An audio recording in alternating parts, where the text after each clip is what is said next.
whom they fear, yet who millions love. One man who is willing to take the poison arrows of lawfare. One man whose voice has been taken away by a corrupt judge operating in a corrupt system. One man who has been ridiculed and insulted. One man who refused to back down. One man who refused to back down. One man who refused to back down. One man who stands between us and them. One man that wants to see America protected again. One man who wants to see America prosper again. One man who understands that a man is a man and a woman is a woman. One man who understands and protects the blessing of life. One man who wants to restore American exceptionalism.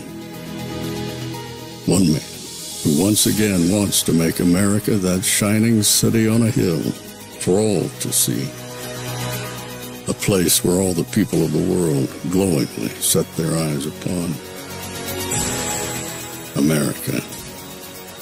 One man who unashamedly wants to make America great again.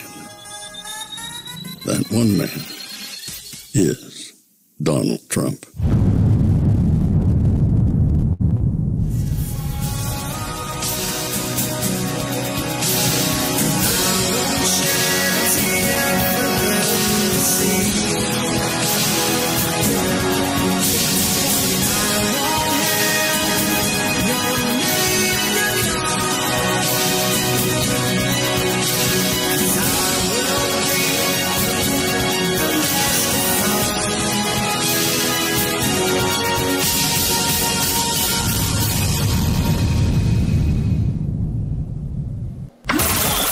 This is Fanfare with Barry Cunningham. So yeah, I guess I'm on here for now. Click, click, click.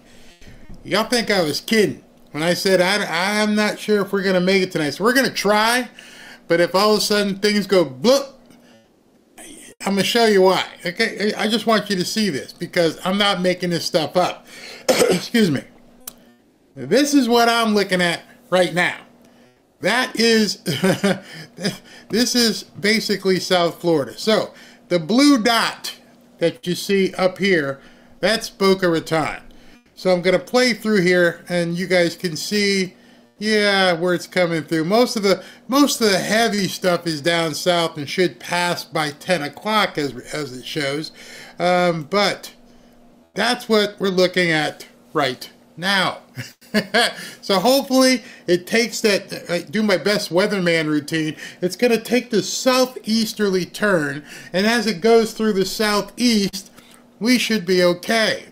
Again, that blue dot right here, that's where I am. And as this thing plays out, you can see, oh, it's going through, it's going through, it's going through, and I have a little bit left. This is at 8:28. It is now 8:20, and then at 8:40, we're just about clear. So if I can make it the next half hour, we should be okay. So I just wanted you to see. I wasn't sitting here going, I don't feel like doing it tonight. People are like, hey, Barry, it's just a thunderstorm. I know, but it's crazy down here. One guy said to me, and it was funny, he's like, Benny seems to power through. And I'm thinking to myself, y'all know how big Florida is? Benny Johnson is like 250 miles away from me. I can probably show you real quick on this map. All right, just so you can see, I am that blue dot way over here, right? Benny is up near Tampa. This is where Benny is. I'm way, okay, you guys can't see it yet, hold on. You couldn't even see it in the same map. He's way up here. I'm way, way down here, 250, 260 miles away. We're not even in the same ecosystem. I'm right by the Everglades, giving you guys a little geographical information here. All this stuff that's kind of grayed out right there, this is all the Everglades. There's nothing out there but ecosystems. There's no people, lots of gators, but not much else going on out there. Just savannas and wetlands and stuff that can eat you. So we got our own little ecosystem right here. And so we have to be very, very careful. Doesn't matter what you have in your house. Doesn't matter if you have a generator, you don't control the cable. The cable can be coming from anywhere. And if the cable comes from anywhere, there's no way you can figure that out. What did SV text me? They said the only way it's not going to work is if the switch goes off. Oh no, that's my lawn guy. Never mind. I was reading something else. Thought that was SV. But anyway, welcome to the evening show. Sorry it's so late. I had to cut some things down. Obviously, I don't want to keep you guys here till 11 o'clock at night. So I'm gonna move pretty quick through some things. And what's the other thing I wanted to show you? Somebody put this up. I didn't know this until this was put up. It said, talk about weather. Wait until we get the second named storm of the year. The second hurricane of the year will be Hurricane Barry. I think I need to throw a party when that happens. Hurricane Barry. Okay, all right. So that being said, let's talk about some news. Did you guys have a chance to watch any of the Maha stuff that happened today? It was fantastic. It probably got overshadowed by all the other stuff that President Trump's been doing because the media doesn't care. They're going to lie. They're just going to keep lying. They don't want to talk about anything that you want to talk about. And they definitely don't want to talk about people being healthy and being around longer to, you know, enjoy prosperity.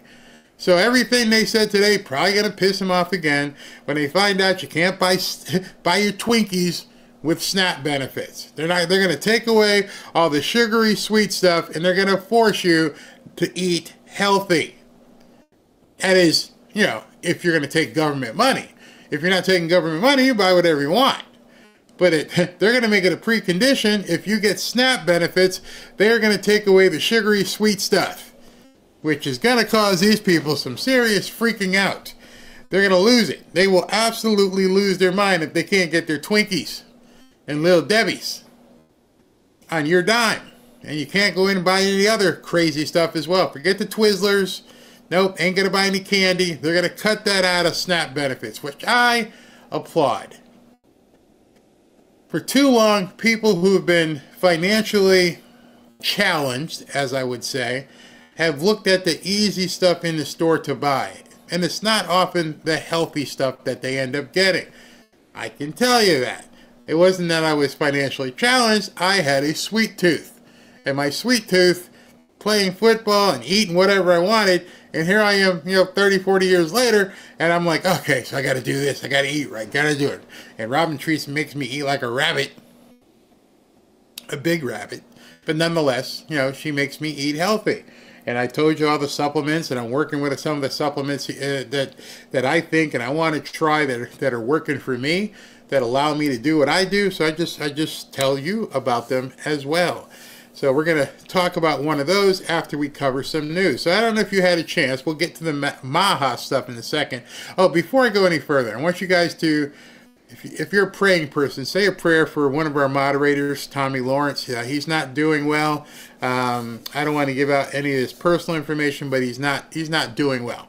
And he could use your thoughts and prayers as he recovers from his illnesses. So just keep that in mind. All right, so what happened today in the court system? The Supreme Court just granted Trump a major win in allowing POTUS, I like how that's written, allowing POTUS to fire members of the so-called independent federal agencies. President Trump, not unelected bureaucrats or rogue judges, was elected to head the executive branch. This marks a great victory for our constitutional republic. So he is now going to be able to fire, like he had already done, people who work for government agencies. Makes absolute sense to me. Doesn't it make sense to you?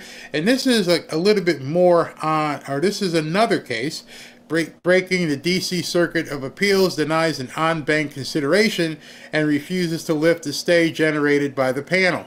Big, long legal words for Trump won again. So what you're seeing happen, and I don't want to get into all the legalese, let me just tell you what's happening. The lawfare people took their shot. They went running to all these judges, and all it's doing, well, all they think it's doing, is slowing the train down. It's not stopping the train whatsoever. In fact, most of the stuff Trump acts like, you ain't the boss of me, so I'm just going to keep doing it anyway.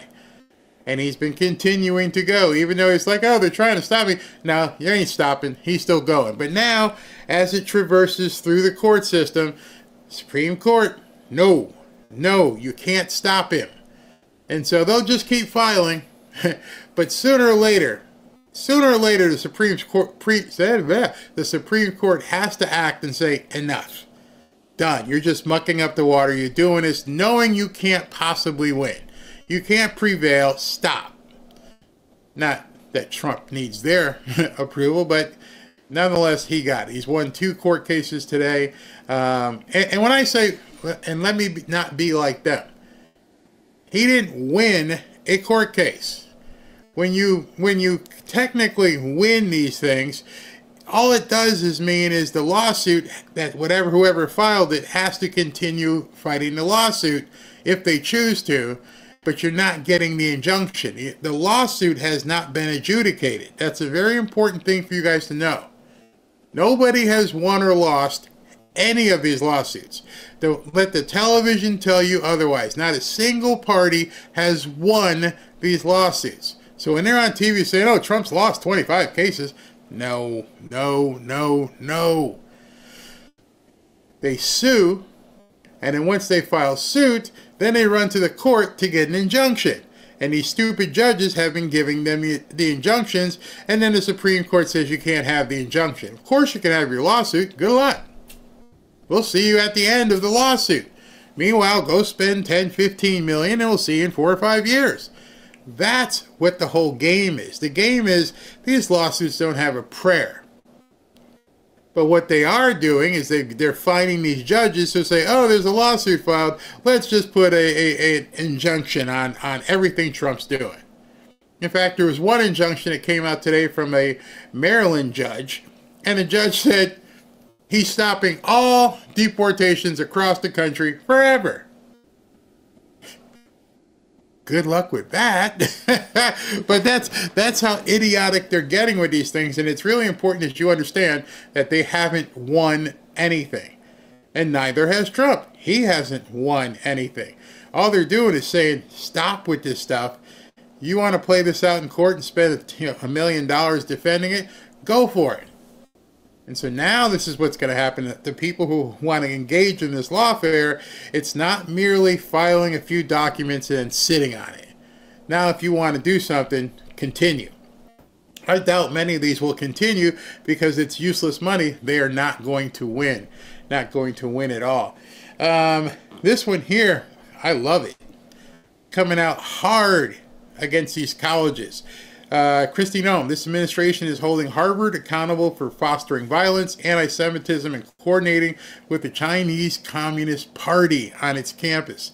It is a privilege, not a right, for universities to enroll foreign students and benefit from their higher tuition payments to help pad their multi-billion-dollar endowments. Harvard had plenty of opportunity to do the right thing. It refused. They have lost their student and exchange visitor program certification as a result of this failure to adhere to the law. Let this serve as a warning to all universities and academic institutions across the country. That's massive. Absolutely massive. They're losing their ability to make you pay for these kids from other countries. Again, now they'll sue.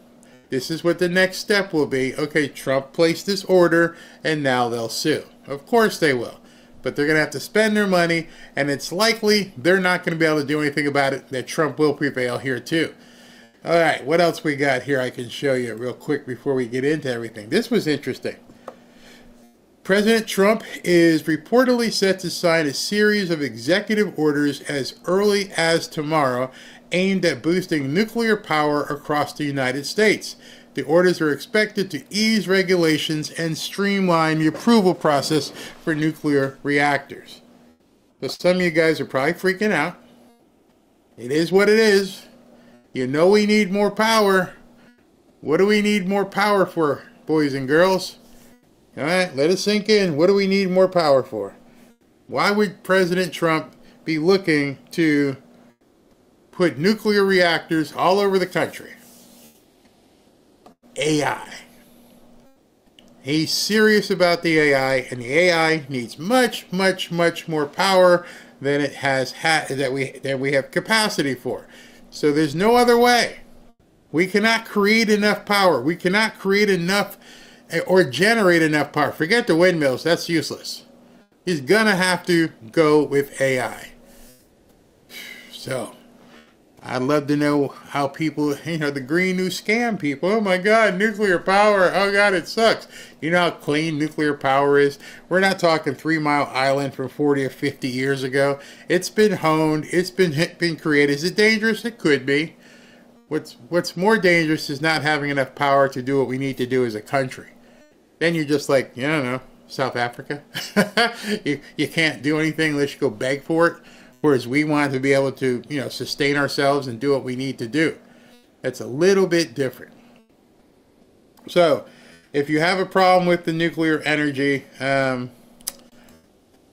can I say this? Get used to it. We don't have a choice. We want to be competitive on the world stage. We need more power. If you got a different alternative, nope, we don't have enough coal. We don't have enough windmills. We don't have anything that can generate the amount of power that we need to get into this new digital age. It is what it is. I mean, I could say I don't like it either. I could say that, but I also know that we need it. So if you're against nuclear power, what's your option? Just not do anything? No, that's not possible. So right before I get to the next part of the show, we're going to go through the Maha stuff. Let me tell you a little bit about, you've seen this product. You're probably wondering, what in the hell is this product? You've probably heard Rfkjr Jr. talk about it. He's known for his sharp mind and relentless energy on the campaign trail, but he's taking this product called Methylene Blue to stay focused, to stay energized and mentally resilient. Now you can experience those same benefits with Recharge from the Wellness Company.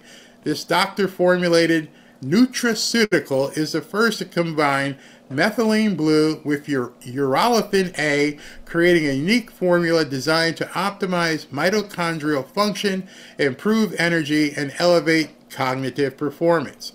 Methylene blue, which I know Alex Jones swears by, crosses the blood-brain barrier to enhance memory, focus, and executive function by increasing ATP production, the true fuel of our cells. It also works as a potent antioxidant, helping protect against aging and cellular damage. If you're looking for a real mental and physical edge, Recharge delivers. Get 10% off plus free shipping. Head to TWCHealth/Barry and use the promo code Barry. And say this, if you want 10% off, use that promo code TWC.com/Barry, promo code Barry. Feel the difference. Think clear and recharge. All right. Thank you, TWC, for that. All right. Let's jump into the Maha stuff. I don't know if you've seen it. It was a long video. I was so surprised I was going to play the entire thing. And I'm like, I can't have people sitting through an hour's worth of stuff. Let me clip it and get you the big points. Let's get going on this right now. On him big time for this news.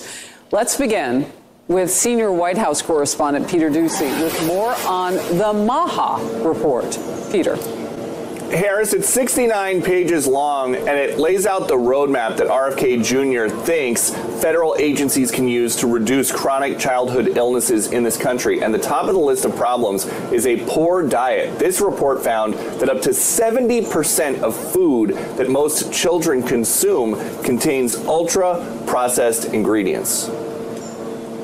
I think everybody wants to prioritize the ultra-processed food crisis and try to reduce our reliance on ultra-processed food and try to improve the quality of the food, improve intensity of our food.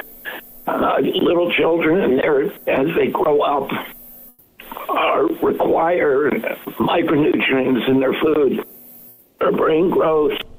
Going through the other main bullet points of this report, chemical exposures are a concern, with the authors ordering a study on pesticides by next year, a lack of physical activity and chronic stress, basically kids playing less outside and more on their screens. That's the video game crap.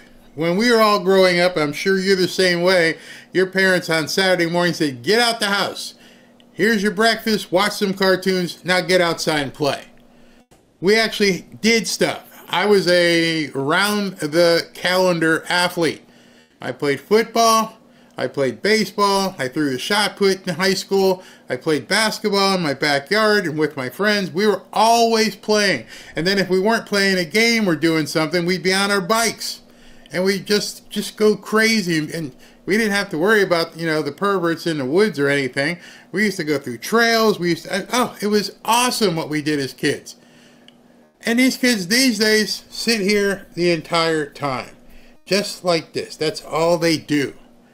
And so physical activity is not something that these kids are even told to do. When you were in grade school, remember what you had? Recess? I don't even know if they still have recess. I remember we would go on recess and we would basically play kickball or tag or something, and we would be moving. And then when you got home, your parents always seemed to have something for you to do. Go take out the garbage, go out and chop some wood, do something. There's no physical no physical activity anymore. Inside, and then over-medicalization, they say. The authors think kids in this country are being over-prescribed drugs they don't need. When you were a kid, what drugs did you take? I had no idea. We didn't take any drugs. We didn't take anything. I mean, people nowadays say ADHD and all this stuff. How come we didn't have it back then? Why did we not have all these things? Even little fat chubby kids like I were. We didn't do anything. We just went out and played. Weren't taking any pills. What has happened over the last, 50, 60 years where so much garbage has been put on kids? And yes, we ate stupid stuff, but our parents would say, you get 2 cookies, that's it for today. And just 2 cookies, that's it. Even when we went out on Halloween and we would get all the candy we possibly could, you had to turn it into Mom. She was like the candy bag watcher. And she would make sure, I understand this is all yours. I'll write your name on the pillowcase. I went around with a pillowcase. And, you can have once in a while, I'll let you know when you can get in there. But then again, you'd have to have a mother that was overlooking all this stuff. So what has happened? Well, we don't have parents in the home monitoring what kids are doing. That's one thing. Number 2, the kids aren't out there doing physical activity. Number 3, the doctors they take these kids to say, oh, here's a prescription, give them this. I'm like, no, we didn't do that. Generational accomplishment of the Trump administration will be reversing the childhood chronic disease crisis. It is common sense that Americans aren't chronically sick at high rates because of an absence of drugs. So it's the EPA, it's the Agriculture Department, it's HHS, all looking at this. There's going to be an event here in the 3 p.m. hour laying out the next 100 days. It's funny. BLS Doom Crew, who's in here, he's like, he used to love Halloween because he used to run around and steal from the other kids. Oh my goodness. You're such a bully. I did it too.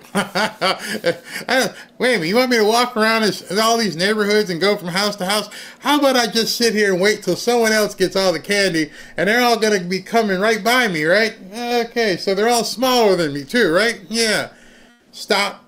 Let me see what you got. I confess, I was never a physical bully, but I would throw my size around. Hey, stop. What you got in here? Ooh, what were those things called? Jolly Ranchers. I used to love the Jolly Ranchers sticks. Remember those things? And I also loved Sugar Daddies. Yeah, I need that like a shot in the head. And Sugar Daddies, you just, what was it, taffy? I used to like taffy. And I used to like the red licorice.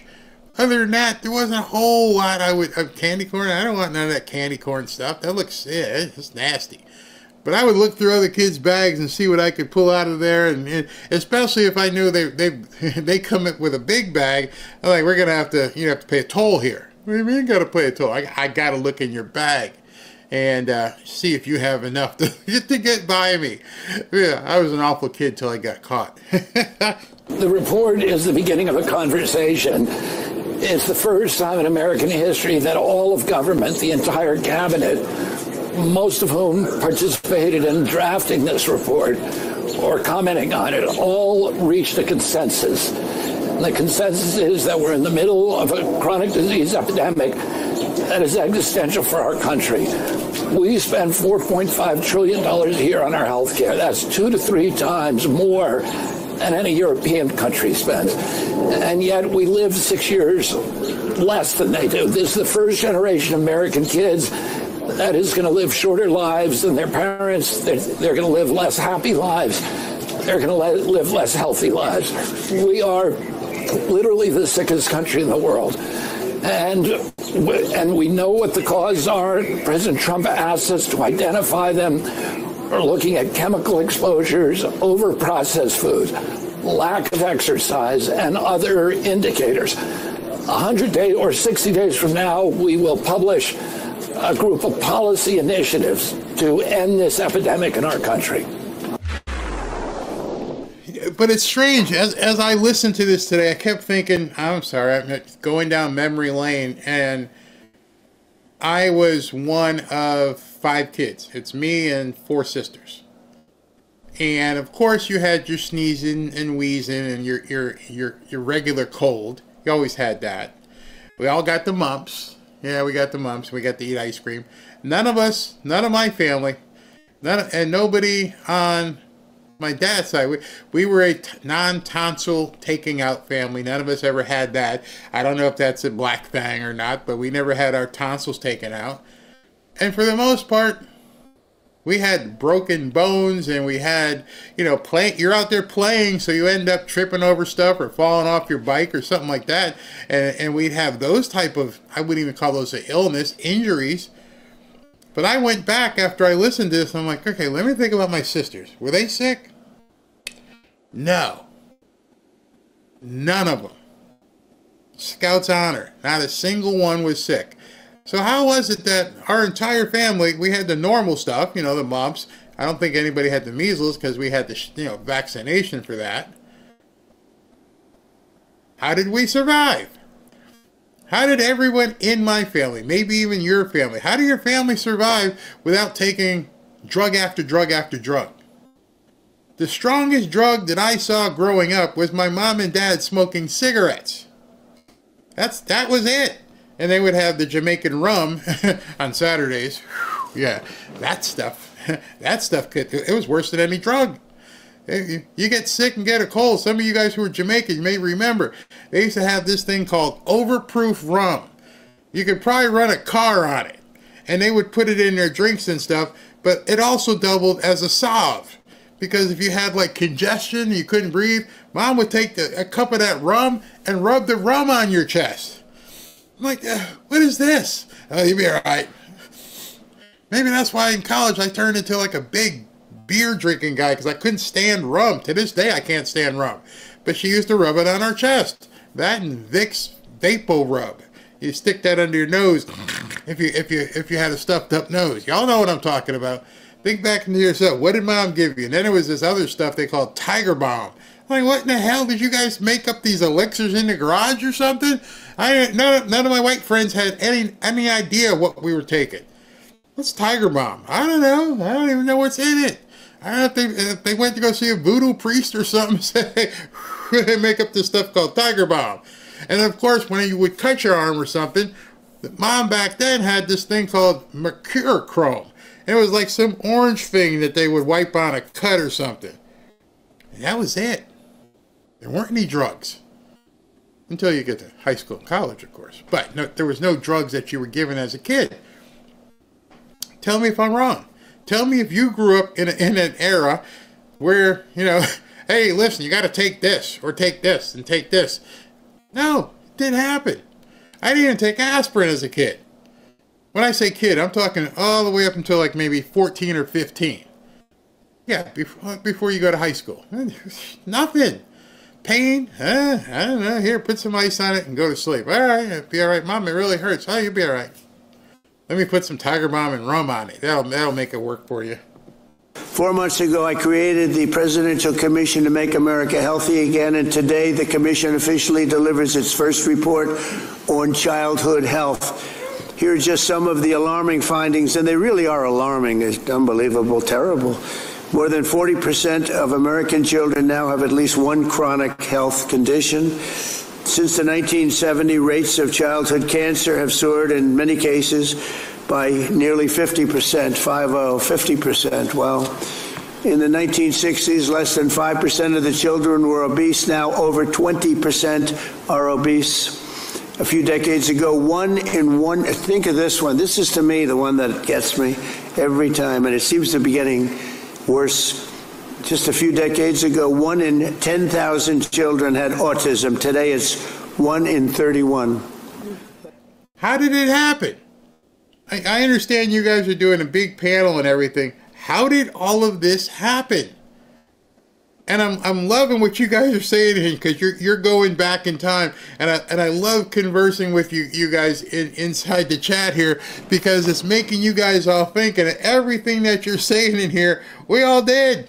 So Campofinique, yeah, Vapor Rub, Pepto-Bismol, Mercurochrome, everybody glowed in the dark. Yes. So what happened? What happened from the time we lived those lives until now, where they got a drug for everything?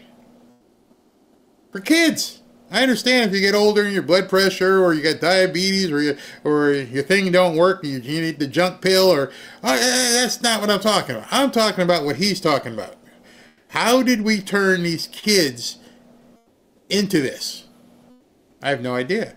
And then you guys can always already think, okay, what about kids you had? What children did you have? Did you start giving them pills? No. So I'd love to know, when did it begin? When did it begin where the answer to everything was take some pill, and that the Surgeon General said you need to give your kids this, or the people at school said you need to give your kids this, and began becoming drug pushers per se, and then telling kids what they could, should take? Is it one of the things I thought of, is it the collapse of the family? And then I look at that and go, no, my parents divorced when I was 12. Yes, my dad still had a role in my life, but my parents divorced when I was 12, and I couldn't do any of the knucklehead stuff, even though I thought I was big man. I'm the man here now, right? Yeah. Oh, I can't do that? What's the difference? Are these people paying no attention, or did they pay no attention? And I don't mean cast any aspersions on anybody who had to work and their husband had to work. And I was lucky. My grandmother lived with us, and so we always had someone at the house. Many of you know blacks and Italians and Irish people have big extended families, so there was always somebody there, an aunt or an uncle. Somebody was around, even if your mom and dad had to work. We didn't have to take drugs. And I didn't know what autism was. I mean, yeah, they used to put some kids in a little bus. I remember that. But for the most part, it didn't happen. So nobody's telling us how it happened. Did it cloud seeding, chemtrail? What happened? Please, Mr. President and RFK, start telling us that. Last time I heard the number is 1 in 34, right? Now it's 1 in 31. There's something wrong, and we will not stop until we defeat the chronic disease epidemic in America. We're going to get it done. For the first time ever, this report examines some of the root causes that many believe are making our children sicker and our population sicker, I guess. It just doesn't stop with the children, it's our population also. Such as the ultra-processed foods, over-medicalization and over-prescription, and widespread exposure to potentially toxic chemicals.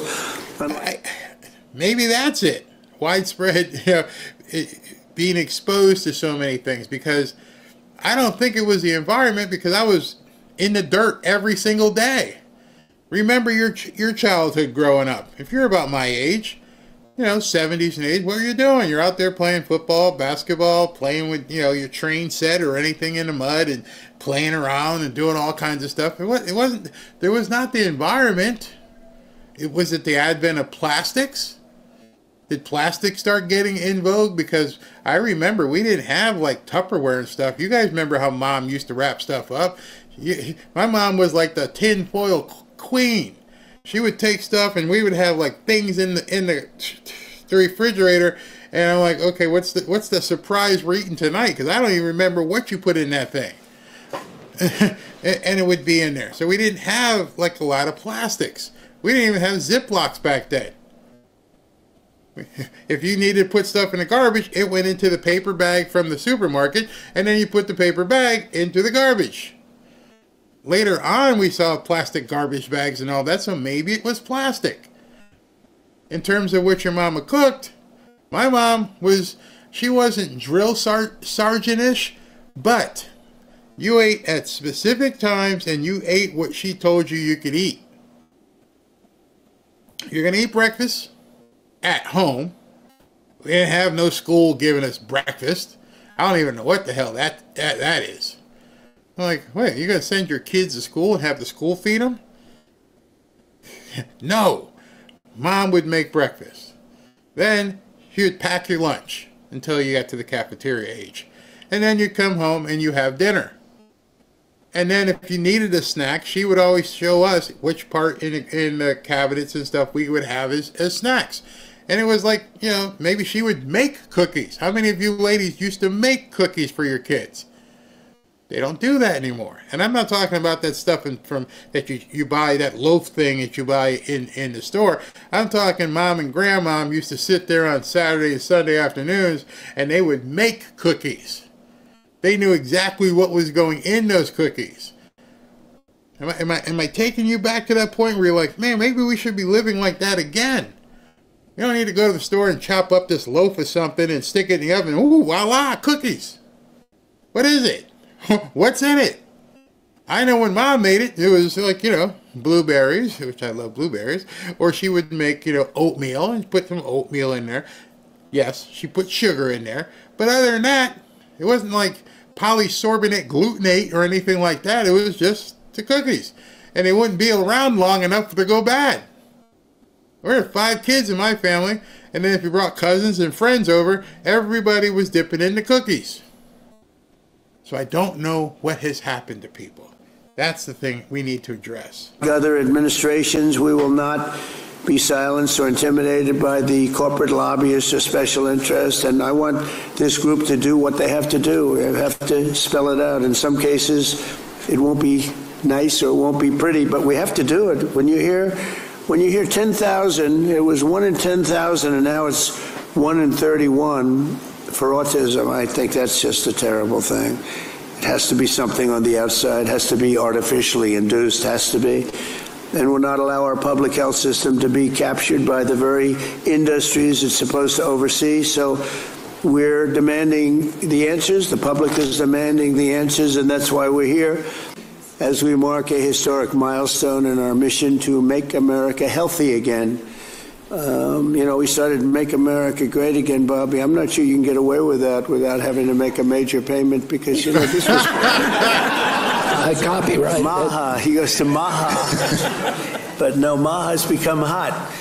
Over the past few years, we've built an unstoppable coalition of moms and dads, doctors and young people and citizens of all backgrounds who have come together to protect our children, very importantly, keep the dangerous chemicals out of our food supplies, get toxic substances out of our environment, and deliver the American people the facts as to really where we're going. And we want to have what we deserve, and we want to be healthy, and we want to have a lot of good things happen, and I think we're going to have that. I think this is just the beginning. We have some of the most brilliant people sitting on this panel, and likewise in the audience, I recognize so many. Many of them are in the administration. With us today is the man who fought harder than anyone I know to bring these issues to the center of American politics, our Secretary of Health and Human Services, Robert F. Kennedy Jr. Bobby, thank you very much.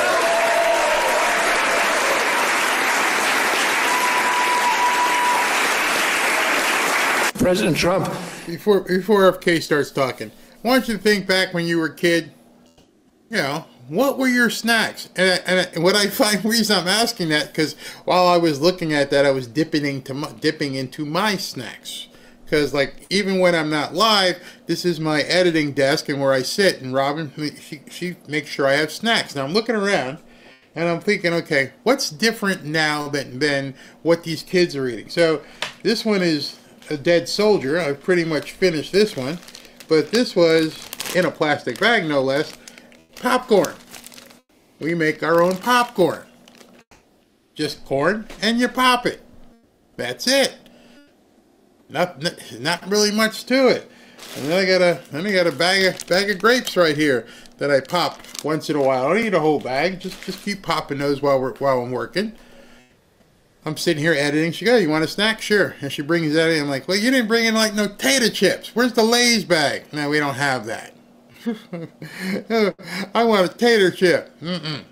"You're sitting here for 3-4 hours at a time. You're eating well." I'm like, "Okay, what did you eat for snacks? What did your mom let you eat?" My wife is like my mom in that regard. "Nope, you can't have that." "Can I get a blueberry muffin?" "Not anymore." Oh my God, no blueberry muffin. He is a populist president. He's a president. He's blamed for giving money to billionaires and all this stuff. We hear about that all the time. But he is on the side of the middle class, the working class, the poor in this country, people.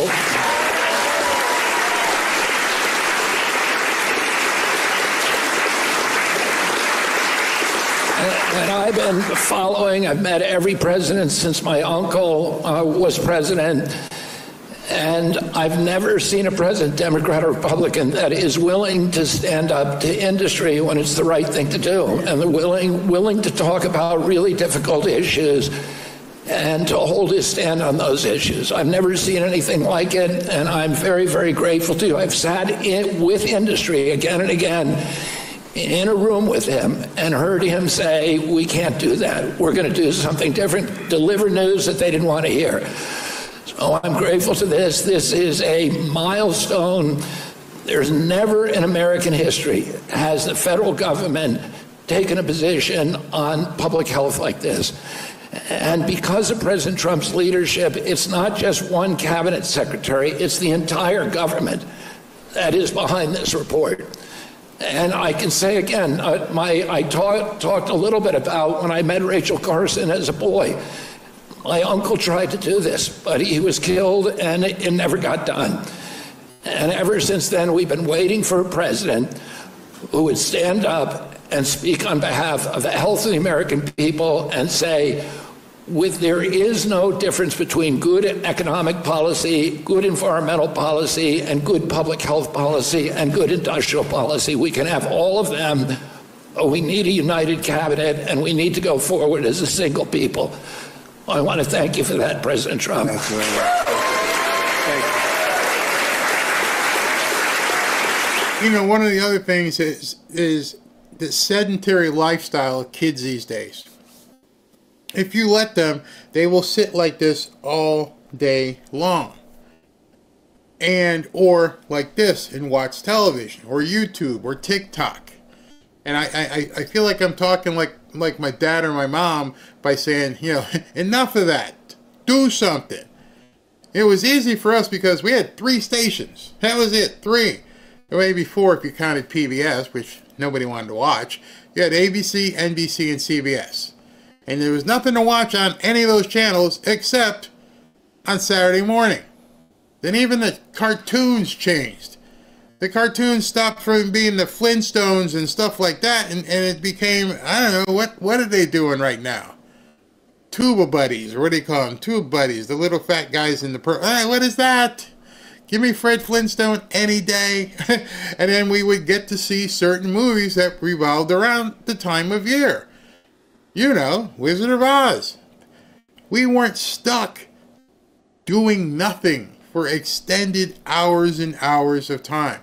So I think in conjunction with what they're talking about with Maha, I think you have to make doing stuff great again. It doesn't make any sense this is what I love covering, when President Trump has these athletes at the White House, and he does it so well. And he makes sure, hey, you're a good-looking guy. Oh, look at, he's strong. I couldn't take you. He's complimenting them. Hopefully there's a little kid who's watching, and he sees this athlete up there who's meeting the president, who's in shape, and who's accomplished. He won something. Winning is good. Winning isn't bad. Winning isn't, even if you're a guy, it's not toxic masculinity. That's how we separated people. Remember going into high school? It was the jocks and the nerds and the greasers.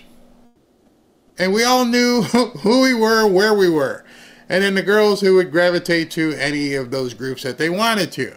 But when you're in that jock clique, you worked out, you competed against each other. I don't know what the greasers did. I guess they worked in auto shop and, tinkered, and those are the guys who actually got jobs without getting big student loans. And the nerds, now we all work for them. That's who they are. All of us agree that the U.S.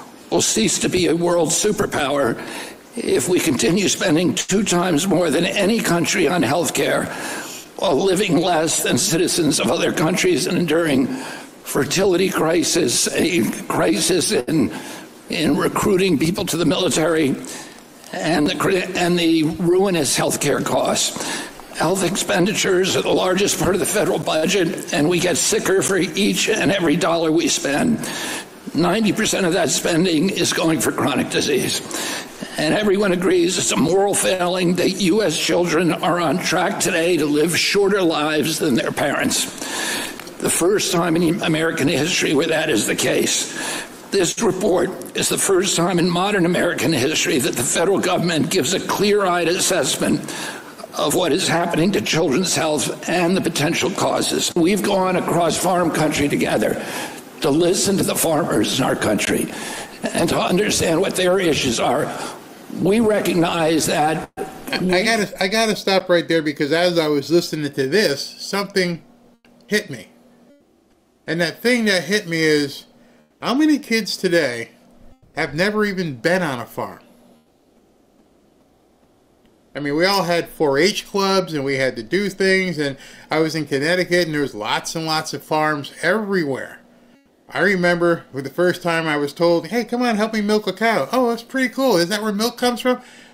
Oh, I don't think so. No, come on, you can do it. I didn't say I couldn't do it. I don't think I want to do that. But you milk cows, and then you go over here and you see the chicken coops, and you.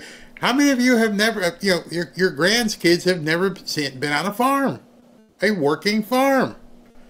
I remember the first time my mom took me horseback riding. I fell off, but I got to ride a horse. I'm like, this is pretty cool. I'm doing what John Wayne and some of these guys do. This is how it is, huh? You ride a horse. How many of these kids today have ever ridden a horse? Back when I was in high school, I was a bad kid. How many of you guys ever went, and I hate to admit it now, how many of you guys ever went cow tipping when you were in high school? I'm sorry, yes, we used to go cow tipping. For those of you who don't know what cow tipping is, I'm sure there's some people in here who will tell you what cow tipping is. But we all were around barnyard animals. And I'm not from, but my parents were, my dad was from Jamaica, and so they do things to goats, and I don't mean turning around backwards. I remember the first time I came, what is that? Oh, go back inside. What was that? Well, they were trimming a goat, and it was, oh, is that a goat? Yeah, we brought it home so we could eat it. Oh, I don't think I want this curry goat stuff until I tasted it. But how many of kids these days can say they've been around a farm? Why haven't they been? What is it about where we are as a country that kids don't experience farms anymore. I don't know. Again, what happened? Going to a farm for the first time just was amazing. And I'm seeing ducks and chickens, and I could actually see it in my mind as these things were running around, rabbits and all kinds of stuff. It really showed me that these animals that you see on TV or you see in a zoo, they're real. And you get to touch them. Oh, nice wabbit. Oh, pretty wabbit. Yes. Maybe that touching, that grounding that we had of going out there and feeding a little baby calf and doing different things is what grounded us. Whatever it is, they don't do it anymore. These kids missed out on all of this. Not succeed in this movement without the partnership of the American farmer. And we understand the extreme financial pressure that they are under today. Secretary Rollins and I visited farmers in Texas a few weeks ago, corn and winter wheat farmers, and they, matter of fact, told us, and I've heard this from farmers all over the country, 7 out of 10 years they are losing money. That's right. That is unsustainable. And we want to make sure that as we go forward, that we keep the people who supply our food and who feed the rest of the world, we keep them, not only allow them to survive, but figure out ways for them to prosper and to do everything that we can to make sure that our country continues to produce the healthiest food in the world. What is happening? How many kids don't realize that beef came from a cow? You see, one of the insidious things I think they did in some of these blue states is by outlawing guns. I mean, I grew up all around guns. My dad was in the military, and, you know, his buddies, they'd go out and hunt. How many kids have never been on a hunt? Let that sink in. They've never gone out and said, hey, listen, we're going to look for a deer or rabbit or whatever. It just doesn't show up in cellophane at the grocery store. Somebody had to go get that or breed that. You understand? How many of them don't know? What would happen if you took them camping? God, they don't even go camping anymore. And you're like, shh, what? Look over there. What? What are you getting ready to do, Dad? You getting ready to shoot it? Shut up. They've never been there.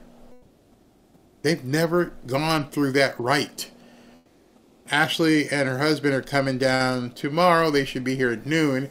And Saturday, we're going deep sea fishing. And so we've got the boat going out, and we're going to be out there on the water. Hopefully it's very calm so I don't get sick or Ashley gets sick. But we're going to go out there and catch fish. That you come home, Robin will clean it, or the boat captain will, and then we will eat fish. Ever catch your own food? Ever hunt your own food? How many of these kids have never done that? Hey, listen, if your father, mother, brother, uncle, whoever never taught you to fish or hunt, you're at a complete disadvantage, especially in some of these cities that don't allow guns. They may not even allow fishing. What the hell is a fishing license? What do you mean I need a license to go fish? I got a pole and there's water out there. I'm going to go fishing. Now down here in Florida, we got all the wildlife people, and they do all that kind of stuff, and they regulate how you hunt. By the way, when Ted Nugent was here, he was talking about how they didn't have bear season in Florida, and the bears were encroaching. Now they've decided to have bear season. So maybe Uncle Ted got a hold of somebody. But they have bear season. When I met Robin's family up in North Carolina, I never knew what a bear dog was. You guys know what a bear dog is? You ever seen a bear dog work? I'm like, what do you mean it's a bear dog? It's a dog. No, it's a bear dog. What the hell does a bear dog do? The bear dog is going to chase the bear up to a tree. And that way we can take it down. I'm like, that ain't hunting. He can't move. You're going to shoot a bear in a tree, or they'll just flush him out. They have bear dogs. And these things, don't get around them, bear dogs. Yeah, they're not the happiest of animals, but you're out there in the woods. It's cold. It's rainy. Best time to go. If you have never done that, do it before it's too late. Or come down and we'll take you deep sea fishing. We'll take some videos over the weekend. Is existential.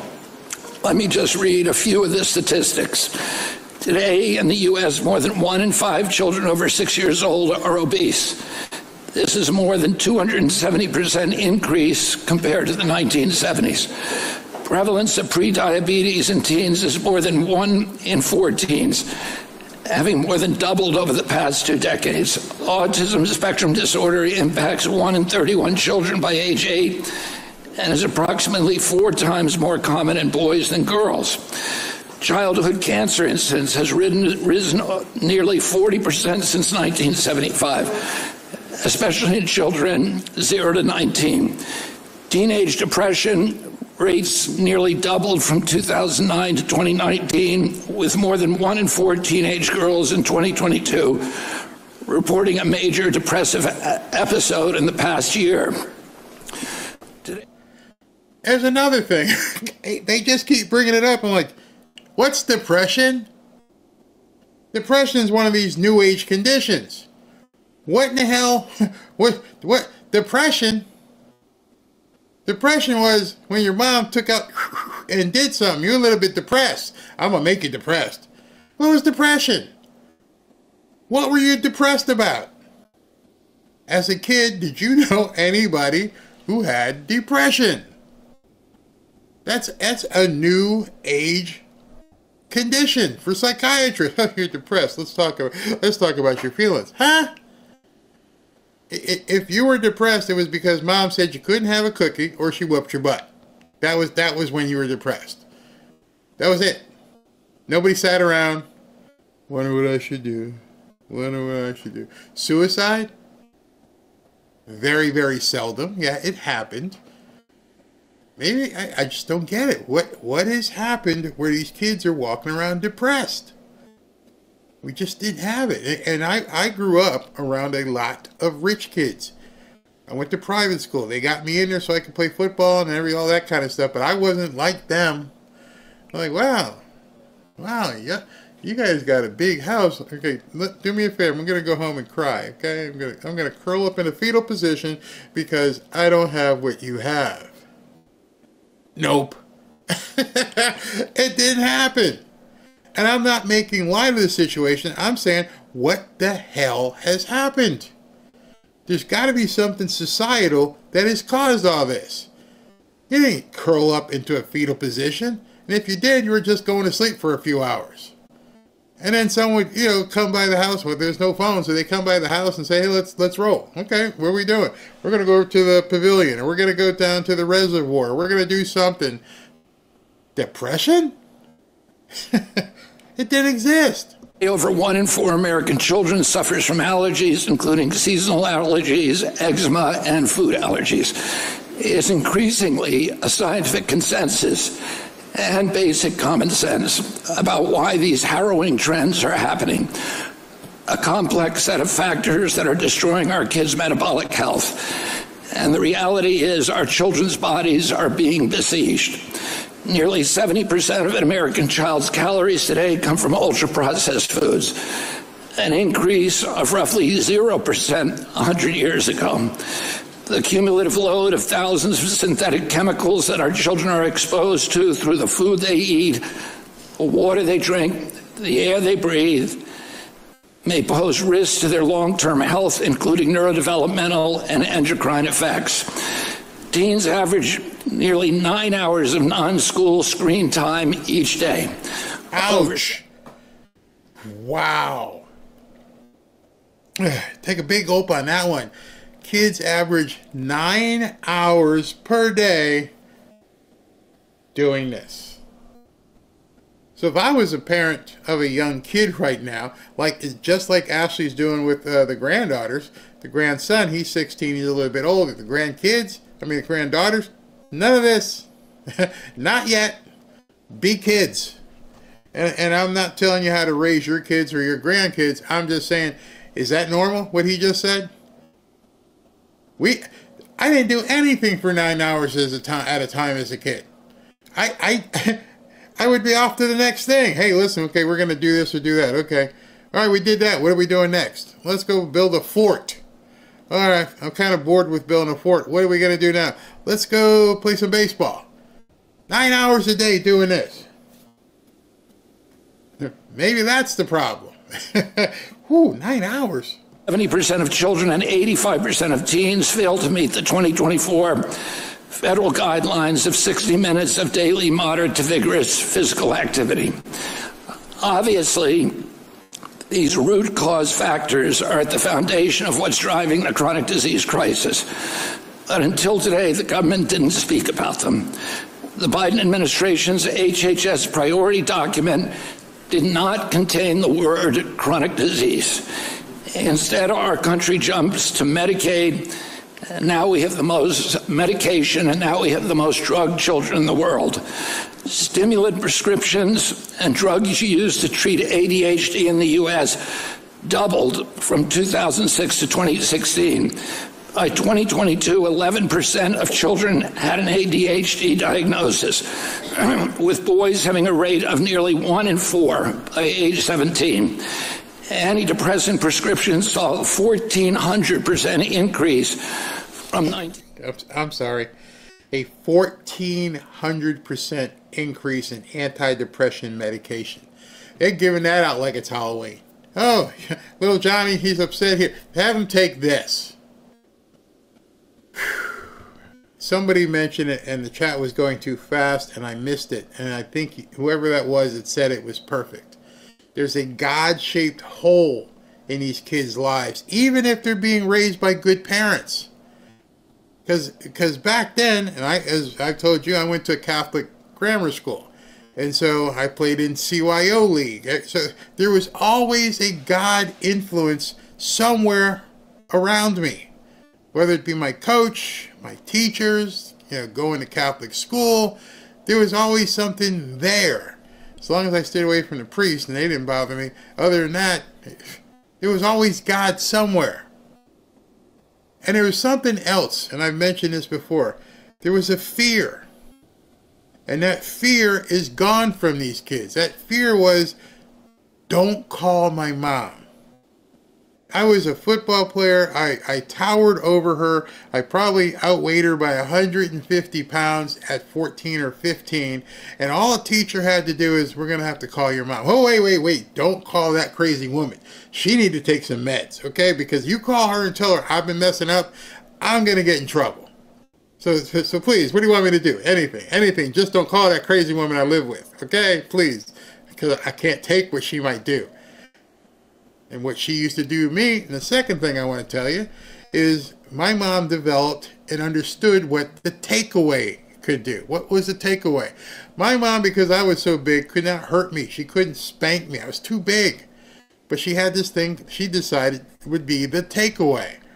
And she would find out what it is that I wanted, and she would take it away from me if I screwed up. And one of those things was sports. And we were getting ready for the biggest game of the season. And she goes, guess what? I'm like, what? You're not playing. What do you mean I'm not playing? I'm not hurt. No. Remember you talked back to me a couple days ago and you said, what am I going to do about it? Yeah. Now you're about to find out. See, that was the old day of F around and find out. I found out. What do you mean? What do you mean? You told me, what am I going to do about it? And I said nothing, and now I'm letting you know what we're doing about it. I've already talked to your coach. You're not playing. And then, of course, then the depression. What do you mean? Oh! And this big hulking kid at 15 years old turned into a sobbing mess. Because my mom had the power to take something away from me. It literally, it worked. It actually worked. 1987 to 2014. Antipsychotic use in U.S. kids rose 800% from 1995 to 2009. And GLP-1 drug use is increasingly common among U.S. kids, very likely influenced by the American Academy of Pediatrics' strong recommendation to use weight loss drugs and surgery early, quote, early and at the highest available intensity. This report is an invitation for a nuanced adult conversation with the American people. At the end of the day, there's no daylight between great health policy and great environmental policy, great agricultural policy, and great industrial policy.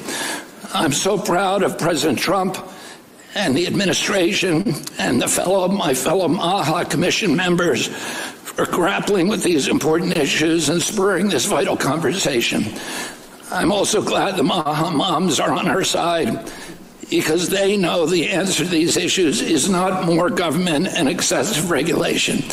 It's smart regulation guided by gold standard science and policies that unleash the innovative spirit of Americans to solve this crisis. That was incredible, Secretary Kennedy. Thank you. What an exciting day. I'm sitting here watching the chat and watching you guys dig into your memories and going back 30, 40 years. And it's amazing. It's amazing how similar we all were raised. And then if you look at that in contrast to what most of these kids are experiencing these days, it's like night and day. It's you learned how to win and lose. Maybe that's one of the problems with Republicans. I also say they don't know how to win. Well, I remember if you didn't win, you didn't play. What the hell is T-ball? T-ball? What do you mean everybody gets a trophy? No. I get a trophy and they don't. They weren't that good. Do you remember when they stopped using the words MVP and instead of most valuable player, they came up with something most outstanding because they didn't want people to feel that they weren't as valuable? Huh? What is that?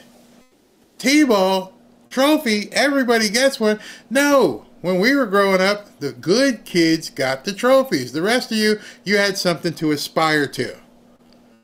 How about on Fridays? So those of you guys who played sports and you were a letterman, you got to wear the letter sweater or the letter jacket, depending on the time of year, and what you had to do to earn that letter sweater or letter jacket. You guys all watched Happy Days. You saw what people used to wear back then. I remember when I got married 32 years ago. Robin went to my old house and she goes, "What's that?"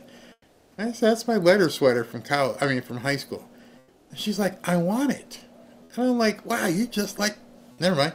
Sure, you can have it. For this country, for this historic partnership, Secretary Kennedy, between the U.S. Department of Agriculture and HHS. And most importantly, what an extraordinary day for America's children. It has been such a pleasure working with Secretary Kennedy and his team and the other members of this commission that are sitting with us today as we collaborated to finalize today's historic report.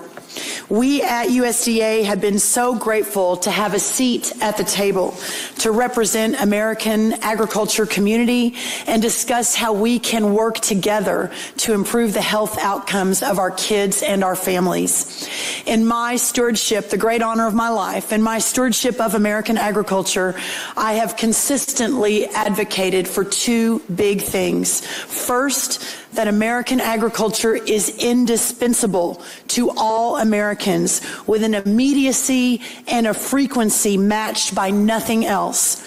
And second, that American agriculture is by its nature essential to American liberty and democracy. Combining both, in short, there is no America without American agriculture. This understanding is also our president's, and as you heard, also my great partner, Secretary Kennedy's. And my stewardship reflects and implements that leadership. It is not, however, fundamentally new in American civics. It goes back to our very founding. And within these walls today, the very same conversations by our founders here in this exact place 200 and some years ago. It is the consistent through line in who we are as a nation over the last 250 years. So when I praise agriculture, I do so with an understanding of its fundamentals and and its worth.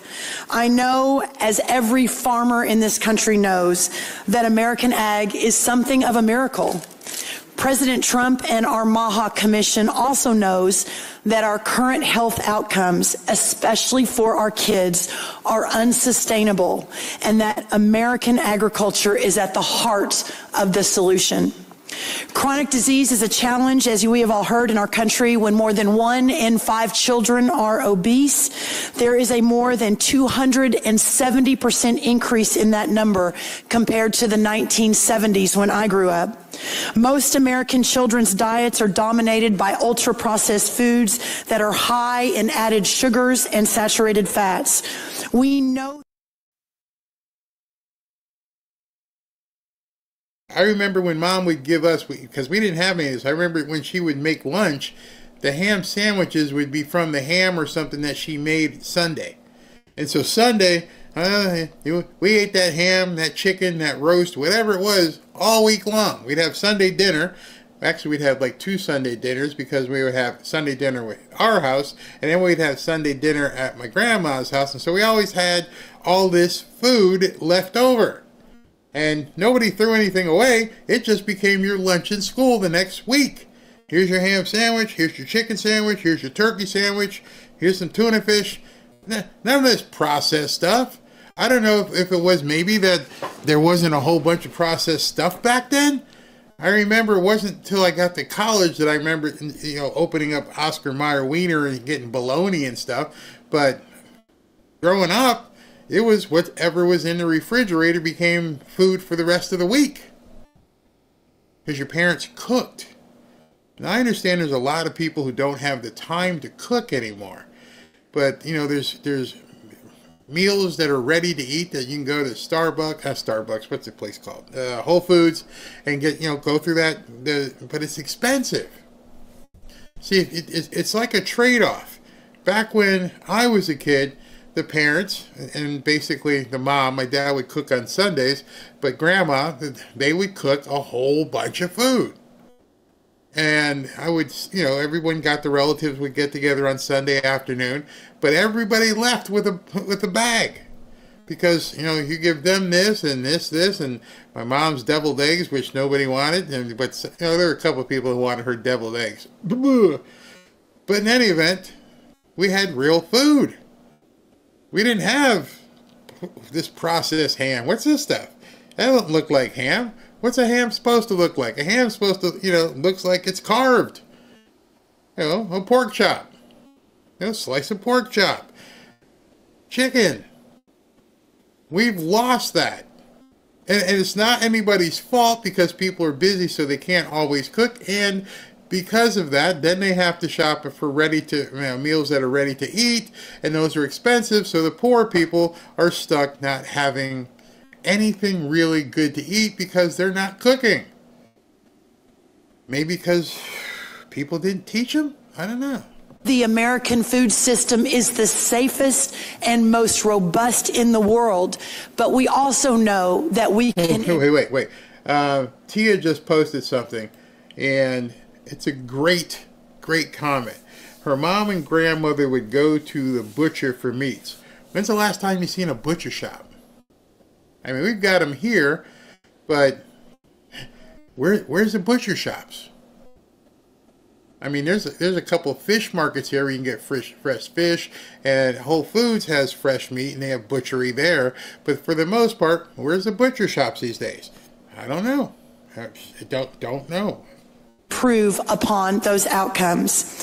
Here's what I can tell you as your Secretary of Agriculture. First, having had the pleasure of working alongside as trusted partners the Maha leadership for many months now, first among them my friend Secretary Bobby Kennedy, I can tell you firsthand that we are all just as dedicated to what's best for America, and we all want what's good for America, so it is on that basis that this work today unfolds. We are seeking that good together. Second, this work is unfolding. This report is a beginning and not an end. Will there be some disagreements on the details? Yes, perhaps. Will all parties discuss and develop solutions in good faith? Yes, 100% yes. And will America's farmers have a champion at USDA and, yes, a friend at HHS? Absolutely. As this process unfolds after today's first report, we at USDA look forward to continuing our work with this commission so we can find common sense solutions to protect America's children from the scourge of chronic disease that has affected so many families across this incredible country. I will finish with perhaps the best part of my day, and that is I too am a Maha mom. I have 4 kiddos, 15, 17, 18, and 20. And my 20-year-old is joining us today. So Luke Rollins, if you will stand up, you are the reason we are fighting today.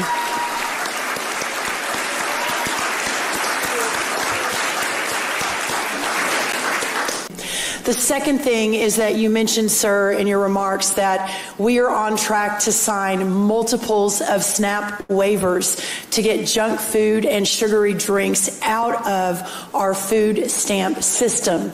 I can already see Al Sharpton revving up the signs right now. You're going to tell people who are on food stamps they can't have the Little Debbies and the Twinkies. OMG. You guys know what's going to happen, right? It's going to be racist that you can't let them order this stuff. It'll take them no time to begin protesting. How can I not get my cookies and my Cheetos and my chips and my Doritos and cakes and all that stuff? You're going to tell people what they can't eat right now. Well, if you want our money, we do have a right to tell you what you can spend it on. Anytime you've ever taken out a loan, you just can't say, hey, just give me the money and don't worry about where it's going. No, what are you doing? Buying a car. All right. Buying a house. Okay. No, nobody says just here. So now why do you think it has to be different? Why can't we put, for your own benefit, don't buy this stuff? Well, if you're a big free will proponent, we'll get your free will job and you won't have to worry about people telling you what you can't use food stamps for. In fact, I think we should pull back the EBT card and go back to food stamps. Give them the monopoly money, just like the people in the hood had way back then. You know why? Because there was a stigma to it. You didn't want to go there and show people the food stamps, because it meant people would look and go, oh, so you want food stamps, huh? What you doing with that soda? You see, it had a stigma because it should have a stigma. You don't deserve to be on it forever. Once you gave these people EBT cards that they could use and just slide, it became normal. Having food stamps shouldn't be a normal life. I don't know. Maybe I'm wrong. Let me know how you feel. I'm so proud. I am so proud to announce that on Monday I was in Nebraska with Governor Pillen, where we signed the first one. An hour ago I signed the second one for Governor Braun in Indiana. He may not even know that. I've got it right here, sir. I also signed the third one, Governor Kim Reynolds of Iowa, about an hour ago.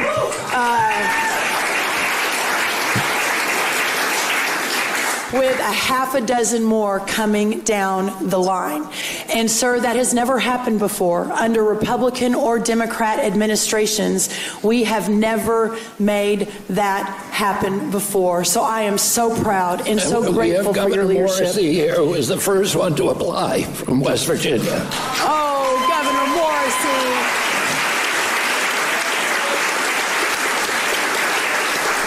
We will make sure you're at the top of the pile, sir. I apologize. Governor Sanders has been a leader. Governor Polis from Colorado. It has been remarkable how these governors have stood up. I'm not going to go over the depressing statistics, but I want to highlight one fact that comes out of this report that is ringing sharply in my mind ever since I've read this version, actually even the earlier versions. Our kids, if things go on as we are, will live shorter, less healthy lives than we did. I have 3 children. I don't want that for them. I want them to live longer lives, healthier lives, happier lives than I do have. And what this report says in its heart is that that's not happening right now and is not likely to happen unless we change things.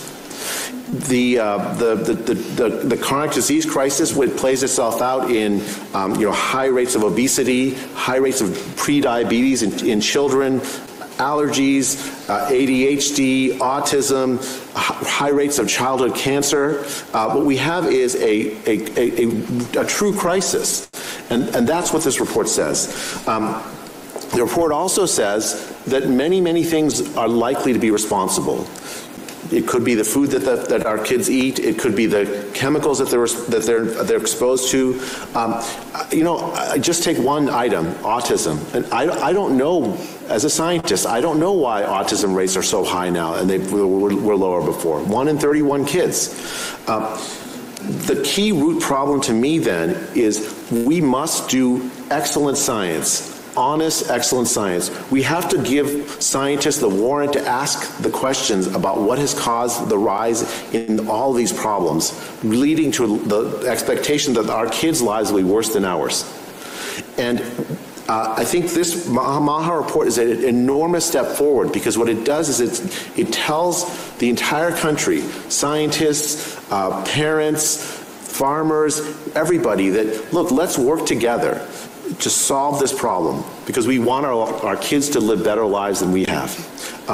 And I've heard also people say, well, look, it's going to be bad for the economy to do this. Well, it's not bad for the economy. If we have excellent science that says let's do things a little differently, the American economy is amazing and ingenious. Our American farmers are ingenious, and they will find ways to meet the need. Nobody wants this, that our kids to live worse lives. And this Maha report is an enormous step forward. I'm tremendously proud to be part of this. Mr. President, as you know, I spent 25 years delivering babies most every day. We saw a huge epidemic of diabetes, of pregnancy, and this has exploded in so many different directions now. We have an epidemic in mental health in our youth, obesity rates 20%, 30%, of our children on a prescription drug, 60-70% of adults on a prescription drug. We can do better than this. And it does start with the farmer. It starts with soil health. And I just want you to know that our farmers are so committed to this as well. And so many of them are already doing great things. They're making the soil healthier. They're using less pesticides. They're doing all the right things. It's going to take a little bit more effort and time to get everybody with those practices. But the American farmer and rancher were the original environmentalists, the original conservationists, and they'll be right here working beside us. And we appreciate your support of them as well. Thank you, Rfkjr.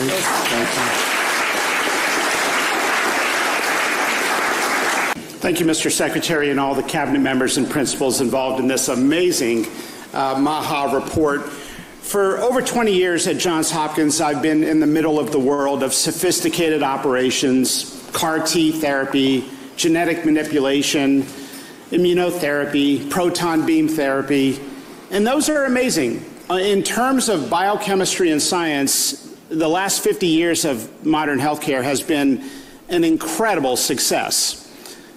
But when it comes to the health of the population, American healthcare has been a 50-year failure. We have the most obese, the most insulin resistant, the most depressed, the most disabled, the most medicated population in the history of the world. And we have not been talking about it at our conferences. We don't talk about the root causes when we talk about CAR T therapy. We need both. We have been so busy billing and coding and being measured by our throughput that we have not stopped to put our head up and look around and say, what's going on?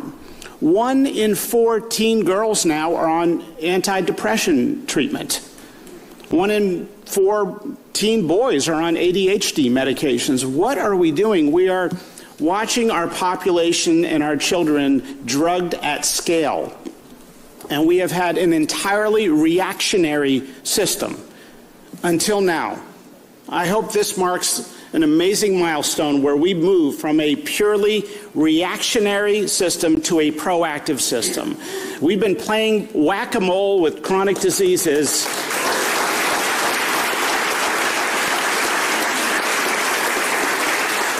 We have been playing whack-a-mole with diseases and losing. Maybe we need to listen to our patients, listen to parents who care for children, listen to the scientists who have been waving a flag for years saying, look at these root causes. Maybe we need to treat more diabetes by talking about school lunch programs, not just Ozempic for 12-year-olds. Maybe we need to talk more about treating high blood pressure with sleep medicine and stress management, not just first-generation antihypertensives, after second, after third generation. Maybe we need to treat more back pain with ice and physical therapy, not just surgery and opioids. Maybe we need to take an entirely new, fresh approach and talk about food as medicine. Maybe we need to talk about environmental exposures and chemicals that cause cancer, not just the chemo to treat it. And this marks this milestone moment for us to change the national conversation. Thank you, Mr. Secretary, and thank you all the members that work for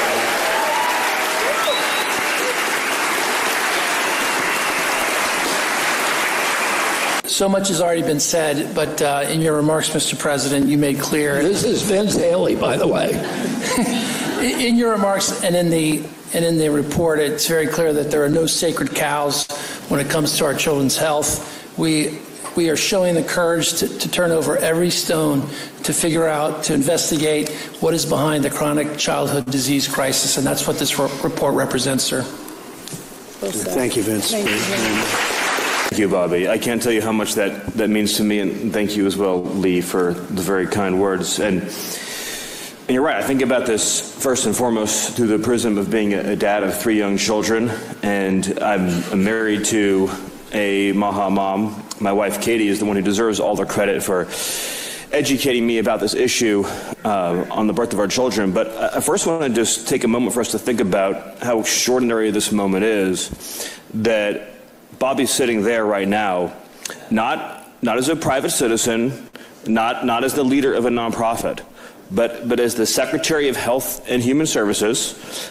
right, behind government seal, issuing, this is a government report, right? His whole life, Bobby has issued private reports, held private press conferences, engaged in private advocacy. And after generations of all of that work, his life's work now has a government seal on it. Think about how remarkable that is.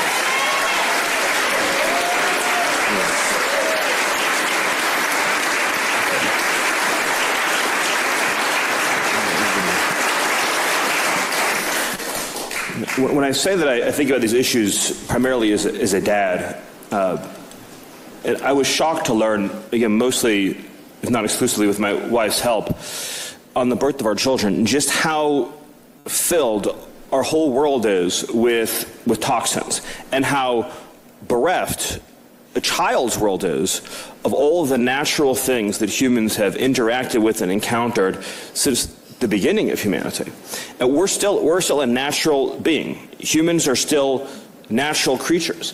It affects your health if a child goes through its formative years, his or her formative years, without access to enough sunlight every day, enough exercise every day, to the microorganisms that exist in the world, in dirt and in trees and in leaves and all of the things that humans have interacted with. Now, a child that grows up in a world where the only things that child consumes are ultra-processed foods, baby food that is filled with sugar and preservatives, where because the toxins are in our environment, even in a mother's breast milk, we find, and it's in this report, right, we find traces of toxic chemicals because of what is in our environment, where that child is exposed from the moment they're born, everything they touch and interact with industrial chemicals, right? They're chemicals in the carpets in our homes, in the treatments in our yards, in our foods, cleaning products. And so you live your whole life from the moment I mean, think about any of you who's had a newborn. Think about how gentle and precious a newborn baby is, and the kinds of chemicals that they're exposed to from the day they're born, and what they're not exposed to, that they need to have I think the term is a microbiome, that you need to develop a proper immune system.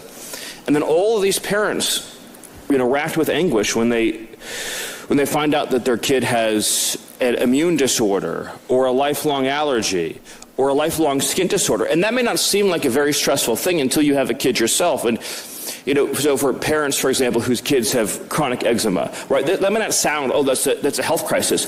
It is a crisis for that family. It's a crisis for that family as they search every single day to find that cream or that lotion or that medication that's going to give that child some relief. And it's not normal. It's just fundamentally not normal for children to have any disease at all. Children are to be the healthiest among us. And of course, the most heartbreaking part of it, of course, is the pediatric cancer. There's no other primate in the world where pediatric cancer is commonplace. Only in humans. Why is that? Why do humans alone have children who are afflicted with these heartbreaking, life-threatening illnesses? And what's fascinating, and this is something that's not disputed, is that they have vastly lower rates of pediatric cancer in the developing world than the developed world. It is a disease of civilization. And think about that. And they find that when someone moves from the developing world to the developed world, within one generation, so their children, they have the exact same cancer rates as the existing population in the United States or other Western countries. So what is happening in our environment, in our food supply, in our lives, in our medical protocols that is causing us to be so sick? And when I grew up in the 90s mostly, I'm born in the 80s, but mostly grew up in the 90s, it was commonplace, for example, and this is still commonplace, but for every young boy that I knew who was deemed to be too energetic, they were put on Ritalin. Think about that culture that we had and still do as a country, where perfectly healthy young boys, and I knew them, they had no behavioral issues. I never saw them act out in a violent way or disruptive way. But if they were simply too energetic in class, too happy in class, too excited in class, the teacher would call the parent, they would have a parent-teacher conference, and they would put that kid on drugs. And we've had that culture for decades in the society. And then we're surprised we have all this chronic illness, that we're surprised that we have all these chronic health problems as a country. So I could keep going. It's all in this report. But the bottom line here is that what Secretary Kennedy has done under the direction and leadership of President Trump is, for the first time in American history, the full power and authority of the federal government is being used to identify and solve the chronic disease epidemic and not to cover it up. So thank you very much. An honor to serve with you.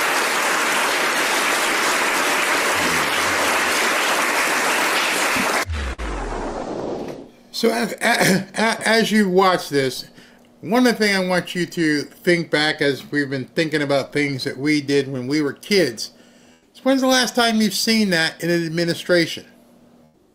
When's the last time you've seen a completely, I don't know, some people in the cabinet, some people not in the cabinet, but a whole table went like that of people in the cabinet talking about health and how to make people get off drugs and be better and live life better. When's the last time you've seen that? The guys that were, or lady, whatever it was that was with Biden, all they could talk about was diversity and how we could lop off your junk and make you feel better. No, that's not what it was all about. I don't want a person in charge of health who looked like the person that was with Biden. You know, we're talking about the auto pen and all this stuff. I have to wonder at this point, did he even know who these people were that were around him? Did he know that he had these people that were basically in cosplay on his staff? I don't know. But again, I've used this word so often with you guys, contrast. It's so different. Now, I just wondered, as the Democrats watch this, the media won't even talk about it except for taking away the fast food with the SNAP benefits. But other than that, they're not going to talk about this. They are not going to engage and talk about making people healthy. It's not something they want to push because they don't want it. We're seeing so many things right now that the Democrats don't want for people. They don't want you healthy. They don't want you prosperous. They don't want you safe. They want you beholden to them. You need these drugs. You need this whatever. And President Trump, every move he's making is trying to allow you to take your life back, to take control back. As we were talking about things and going back through memory lane and thinking about how were things when we were kids. And I thought to myself as we were looking at comments and things, why can't we just do that? Why can't we just help our sons and daughters, show our grandkids, hey, you don't need all this stuff. You don't need to be on your phone 24/7. Maybe, you could be a cheerleader. Or you could be, a swimmer. Or you could do something.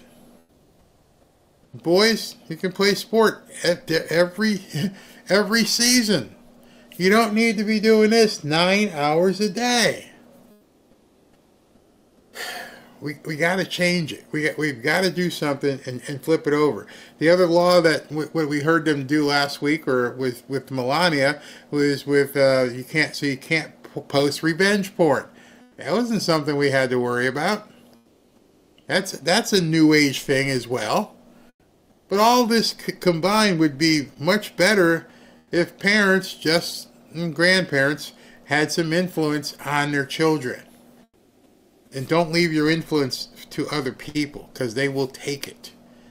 That's why in California they're having problems in trying to get it to where it's not your kid, it's our kid. You don't have to tell your mom and dad that you were going to lop off your junk. We're going to take care of that. It's your decision. No, that's my kid. And if that's not my kid, then I don't need to be in this state. And I mean that wholeheartedly.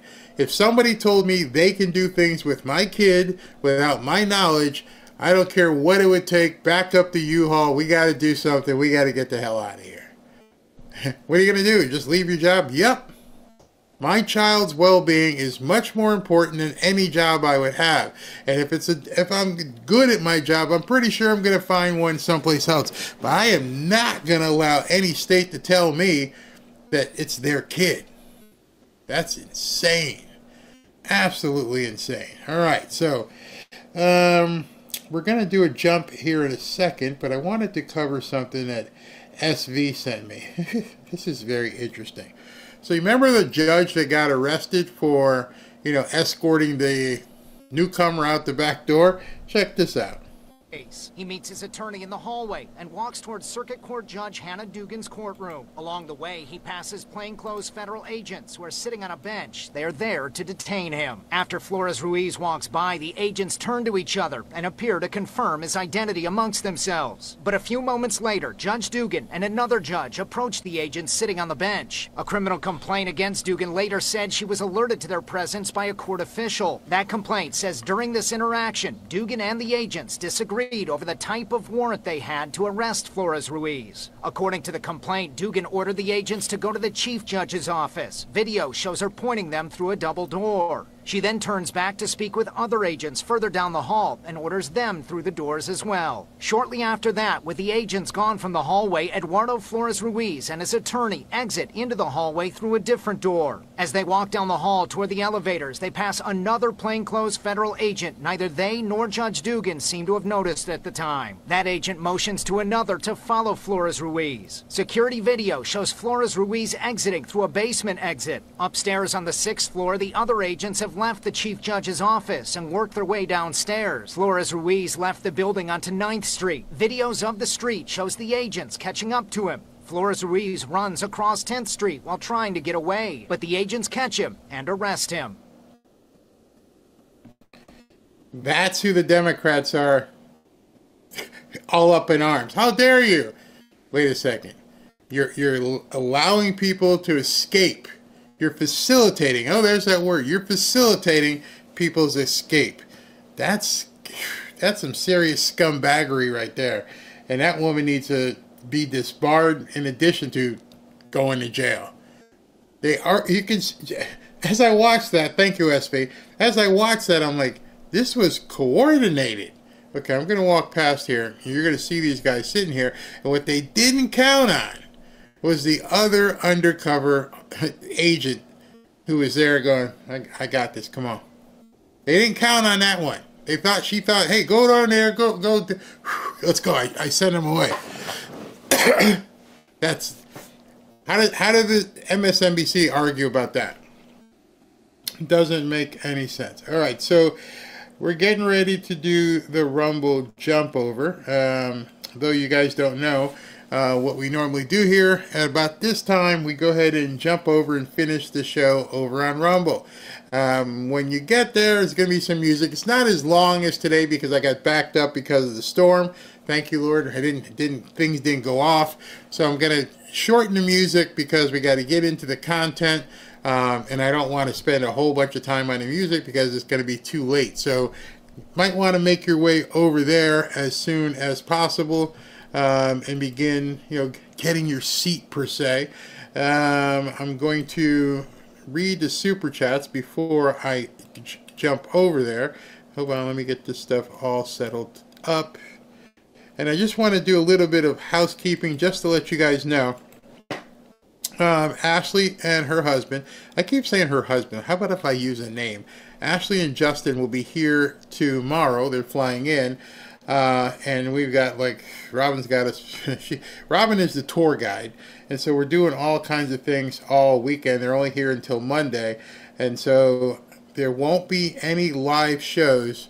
As of right now, we're not planning any live shows for Friday, Saturday, or Sunday, as I'm going to be spending time with my daughter and Justin, her husband. So, that being said, let's look at some super chats. So, tell everybody else so I don't start getting, where's Barry? Barry's not there. Barry's probably going to be gone. If I could sneak away, let's say tomorrow we go out and she gets here at noon and she wants to take a nap, or the wife goes shopping and they say, we got a window. You got like 2 hours. Boom, I'll do something. But other than that, unless she wants to take a nap, I'm gonna be spending time with the daughter. All right, Peter Ortiz. Just because some of the blue-haired bimbos are against Trump, keep supporting Maha, save our children. Exactly. Trumpinator, Tommy, you're a good man. We're with you for a quick recovery. He's referring to one of our moderators, Tommy Lawrence, has fell ill again, and hopefully gets a quick recovery. Smooth Operator, why is no one discussing how Trump is trying to change postal pensions, which is going to hurt the average worker, veterans, and rural customers? Maybe because it's not true. How about that? Job for 9, Barry, the blue is where it's at. It's great. Peter, I think you're talking about my shirt. Peter Ortiz, 27% of Harvard students are from foreign nations and big bucks will be lost. Oh yeah, it's always about the money. Job for 9's energy for days with the blue. Love that you're promoting it. Oh, you're talking about, methylene blue. That's what you're talking about. Barry, the blue is where it's at. It's great. Methylene blue. Thank you. Thank you very much. Cutting Edge, I'm Dominican, and those kinds of homemade medicines are still made in my country, and they work better than modern medicine, everything that's used now to get you addicted. So I was telling people earlier that my dad and mom, if we had a cold, they would take this Jamaican rum that was basically battery acid, and they would rub it on your chest, and that would seriously clear you up. Mama C, when No Child Left Behind came around, schools started medicating kids to keep them compliant. They tried to shove Adderall on my kids. I wouldn't let them. Wow. Ricky Williams, Barry, why do they name hurricanes after women? The answer is when they come out, they're all... and when they leave, they take your house to your car.